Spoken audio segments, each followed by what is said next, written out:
আসসালামু আলাইকুম এভরিওয়ান। আশা করি সবাই অনেক ভালো আছেন। আজকে আপনাদের সাথে শেয়ার করব অনেক ইউনিক এবং মজার একটি খাবারের রেসিপি। এটি হচ্ছে নওগাঁর ঐতিহ্যবাহী ঝালের পোলাও। নর্মাল বিরিয়ানি কিংবা তেহারির চেয়ে এটা একটু ব্যতিক্রমভাবে রান্না করা হয়। আশা করছি পুরো ভিডিওটি না টেনে দেখবেন। তো চলেন রেসিপিটি শুরু করা যাক। আশা করছি রেসিপিটি সবারই অনেক ভালো লাগবে।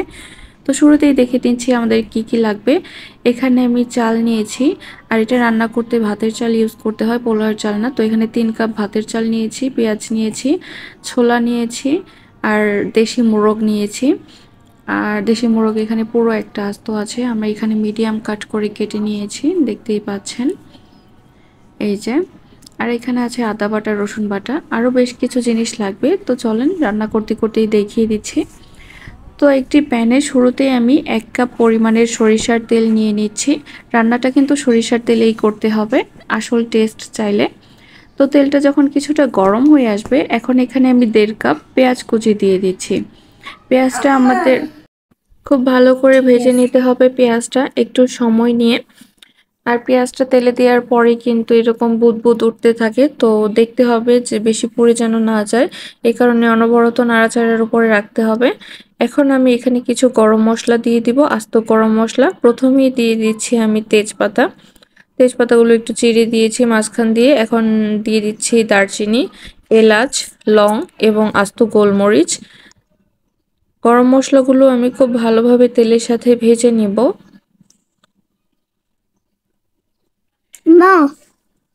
এখন এখানে আমি দিয়ে দিব কিছু কাঁচামরিচ এবং শুকনো মরিচ। কাঁচামরিচগুলো কিছু আমি এভাবে চিড়ে দিয়েছি, কিছু আস্ত রেখেছি।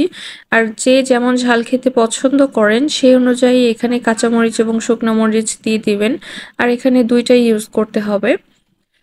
তো কাঁচামরিচটা এভাবে চিড়ে দিলে কাঁচামরিচের একটা সুন্দর ফ্লেভার বের হবে, প্লাস একটু ঝালও হবে, যেটা খেতে পরবর্তীতে অনেক মজা লাগবে। তো এটাও খুব ভালোভাবে ভেজে নিতে হবে। এখন আমি এখানে আদা রসুন বাটা দিয়ে দিব।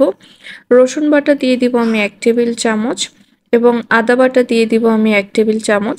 খুব ভালোভাবে এখন ভেজে নিব আদা রসুন বাটা।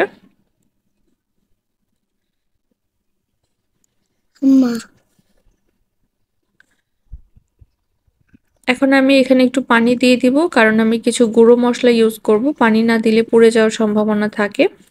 হলুদ দিয়ে দিব প্রথমে আমি এখানে 2 চা চামচ। মরিচের গুঁড়া দিয়ে দিব আমি 2 চা চামচ। ধনিয়া গুঁড়ো দিয়ে দিব আমি 2 চা চামচ,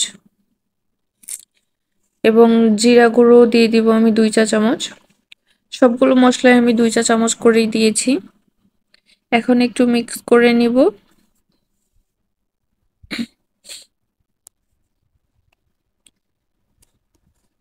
খুব ভালোভাবে ভেজে নিতে হবে মশলাগুলো। পানিটা একটু শুকিয়ে গেছে, আমি আর একটু পানি দিলাম। এখন মশলাটা খুব ভালোভাবে কষিয়ে নিতে হবে। মশলাটা কিন্তু কষানো হয়ে গেছে। এখন আমি এখানে 1 চা চামচ গরম মশলা গুঁড়ি দিয়ে দিলাম। আবারও একটু ভেজে নিব।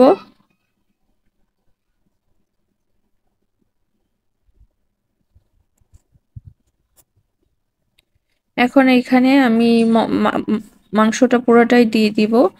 এখানে আমি একটা আস্ত মোরগ নিয়েছি, দেশি মোরগ। তো এটা আমার আম্মু এনেছিল আমার জন্য, আমি খেতে চেয়েছিলাম। আপনারা চাইলে এখানে ব্রয়লার মুরগি কিংবা লেয়ার মুরগিও ইউজ করতে পারেন।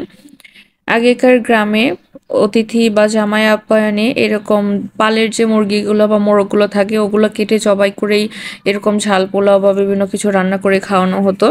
তো আমি এখানে দেশি মোরগটাই নিয়েছি। তো এটা আমি বেশ অনেকক্ষণ 10-15 মিনিটের মতো রান্না করেছি পানি ছাড়া।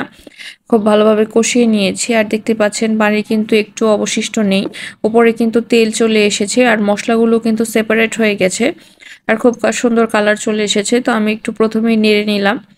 এখন এখানে আমি পানি দিয়ে দিব 2 কাপ। পানি দিয়ে খুব ভালোভাবে নেড়ে নিচ্ছি। এখন এটাকে আমি আবারও ঢাকনা দিয়ে ঢেকে রেখে দিব। আমি এটাকে ঢাকনা দিয়ে রেখে দিব 20 মিনিটের জন্য। তো 20 মিনিট, দেশি মুরগি কিন্তু মোরগ হতে কিন্তু একটু সময় লাগে।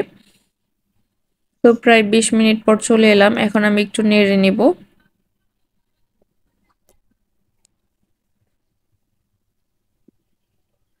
আর যে সেদ্ধ করা ছোলাটা আছে সেটা দিয়ে দিব। আমি এখানে সেদ্ধ ছোলা ইউজ করছি। আপনারা চাইলে কাঁচা ছোলা যদি ইউজ করেন তো সেটা আরো আগের থেকেই দিয়ে দিবেন, গোস্ত যখন দিবেন তখনই। সেদ্ধ ছোলা দিলেও হবে, কাঁচা ছোলা দিলেও হবে, জাস্ট একটু আগে পরে করে দিতে হবে এই। তো এটা দিয়েও কতক্ষণ আমি রান্না করে নিলাম, 10 মিনিটের মতো। তারপর এখানে দিয়ে দিচ্ছি চাল। আমি এখানে ভাতের চাল নিয়েছি 3 কাপ, আর এখানে ভাতের চালই ইউজ করতে হয়। এটা ঝাল পোলাও নাম হলেও পোলাওর চাল ইউজ করতে হয় না। যেমন প্রথমে আমি বলেছিলাম যে বিরিয়ানি বা তেহারি থেকে এটা রান্না কিছুটা পদ্ধতি আলাদা। তো এটাকে আমি খুব ভালোভাবে পোলাও চাল সব একসাথে খুব ভালোভাবে মিক্স করে নিব, একটু ভেজে নিব বেশ কিছু সময় ধরে। তো প্রায় 5 মিনিটের মতো নেড়ে চেড়ে নিয়েছি, আর পানিটা কিন্তু এখন দেখতে পাচ্ছেন একদম শুকিয়ে গেছে।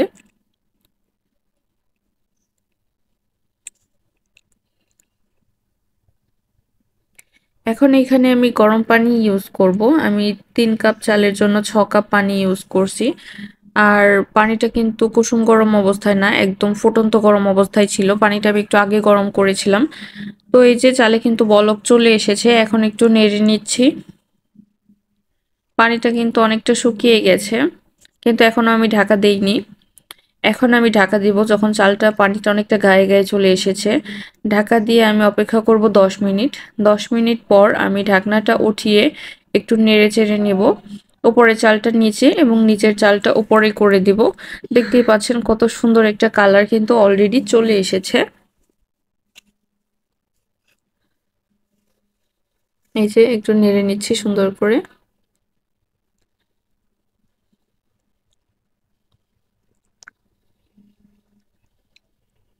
এখন একটু সমান করে দিব চারদিকটা সুন্দর করে। এখন আমি আবার ঢাকনা দিয়ে ঢেকে দিব। তো ঢাকনাটা খুলে এখন আমি একটু সরিষার তেল দিয়ে দিব এখানে। আপনারা চাইলে এটি নাও ইউজ করতে পারেন, কিন্তু এই পর্যায়ে সরিষার তেল দিলে খুব সুন্দর একটা ঝাঁঝালো ফ্লেভার অ্যাড হবে সরিষার তেলের, আর খেতে খুবই মজা লাগবে। এই কারণে আমি এখানে 2 টেবিল চামচের মতো সরিষার তেল দিয়ে দিলাম, আর একটু খুব নেড়ে চেড়ে নিচ্ছি, মিক্স করে নিচ্ছি তেলটা। এই যে এখন এটাকে ঢাকনা দিয়ে আমি আরো 10 মিনিটের মতো রাখবো। আর এই যে আমাদের ঝাল পোলাও রেডি। দেখতেই পাচ্ছেন গরম অবস্থায় কতটা ঝরঝরে লাগছে, ঠান্ডা হলে এটা আরো ঝরঝরে হয়ে যাবে। আর এটি থেকে যে কি সুন্দর একটা ফ্লেভার আসছে সেটা আপনারা যখন না রান্না করবেন সে পর্যন্ত আসলে বুঝবেন না।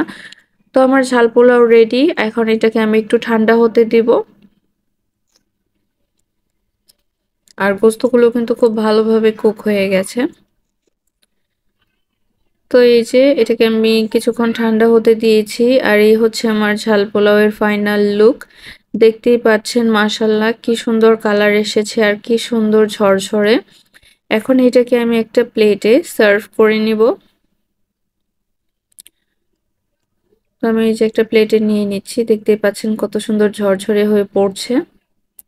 এই রেসিপিটি আপনারা বাসায় অবশ্যই ট্রাই করবেন। আর আমি এখন রান্না করেছি আজকে, আমার এখনই আবার খেতে ইচ্ছা হচ্ছে, আর আমি এখনই বলছি যে আমি আরো কয়েকবার এটি রান্না করে খেতে চাই। আর আপনি যাকেই রান্না করে খাওয়াবেন সে আপনার ফ্যান হয়ে যাবে। আশা করছি এই ভিন্নধর্মী আর ব্যতিক্রমধর্মী রান্নাটা আপনারা অবশ্যই বাসায় ট্রাই করবেন এবং কেমন হয়েছে অবশ্যই জানাবেন। সবাইকে আজকের রেসিপিটি দেখার জন্য অনেক অনেক ধন্যবাদ।